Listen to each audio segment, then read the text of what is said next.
नमस्कार, स्वागत है आपका अपने YouTube चैनल में। मैं हूं डॉक्टर रेखा और आज का टॉपिक है कि हमें राजनीतिक सिद्धांतों को क्यों जानना चाहिए।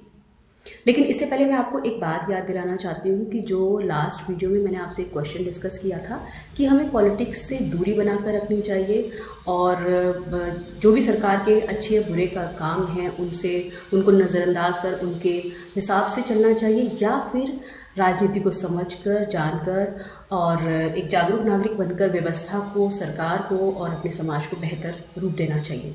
आज का टॉपिक उन्हीं लोगों के लिए है जो इस पक्ष में है कि हमें राजनीति के प्रति जागरूक होना चाहिए और एक जागरूक नागरिक भी बनना चाहिए। तो इसके लिए सबसे पहले हमको जानना पड़ेगा कि राजनीतिक सिद्धांत है क्या। राजनीतिक सिद्धांत किसे कहते हैं? देखिए, जैसे कि हर एक परिवार में कि अपने कुछ ना कुछ आदर्श होते हैं, कुछ सिद्धांत होते हैं, ठीक वैसे ही हर एक देश के अपने कुछ राजनीतिक सिद्धांत होते हैं। जैसे कि अगर हम बात करें कि भारत और अमेरिका दुनिया के सबसे बड़े लोकतांत्रिक देश माने जाते हैं और उन दोनों ही देशों ने अपने जो राजनीतिक सिद्धांत हैं उनमें समानता, स्वतंत्रता, लोकतंत्र, न्याय आदि इस तरीके के सिद्धांतों को शामिल किया है और अपने संविधान में भी इनको प्रतिष्ठापित किया है। तो इन सब जो ये सिद्धांत हैं इनको हम आने वाले वीडियो में एक एक करके डिस्कस करेंगे, लेकिन आज का टॉपिक हमारा यही रहेगा कि राजनीतिक सिद्धांत हमें क्यों जानने जरूरी हैं।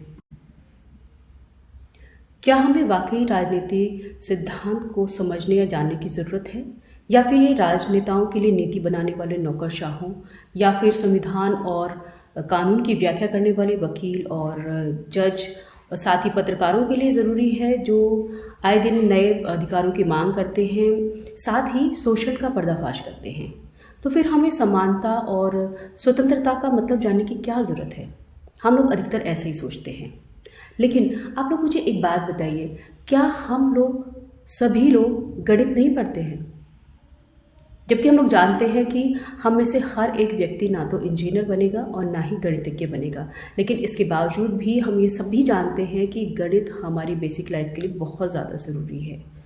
देखिए, हम लोग एक नागरिक की तरह किसी एक संगीत प्रोग्राम के श्रोता की तरह हो सकते हैं जो कि मेन कलाकार नहीं होते, लेकिन फिर भी उस कार्यक्रम की सफलता या असफलता को वही लोग तय करते हैं।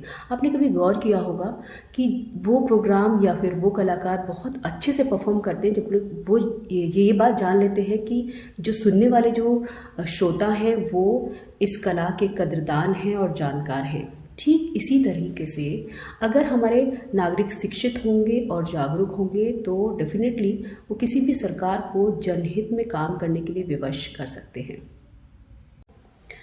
एक बात और, आज़ादी, समानता और धर्मनिरपेक्षता अब हमारे अमूर्त मुद्दे नहीं रहे। हम आए दिन परिवार, विद्यालय, महाविद्यालय या फिर वर्किंग प्लेस पर भिन्न भिन्न प्रकार के भेदभाव का सामना करते रहते हैं। हम खुद भी जाति, धर्म को लेकर दूसरे लोगों के प्रति पूर्वाग्रह रखते हैं और अगर हमारे साथ उत्पीड़न होता है तो हम उसका निवारण चाहते हैं, और अगर निवारण में देरी हो जाए तो हम हिंसक क्रांति को भी सही मानते हैं। और अगर हम अधिकार संपन्न हैं तो तब हम अपने नौकर नौकरानियों के साथ वे उत्पीड़न से इनकार करते हैं और हम ये महसूस करते हैं कि उनके साथ जो हो रहा है वो उसी व्यवहार के लायक है। बस यहीं पर राजनीतिक सिद्धांत काम करता है।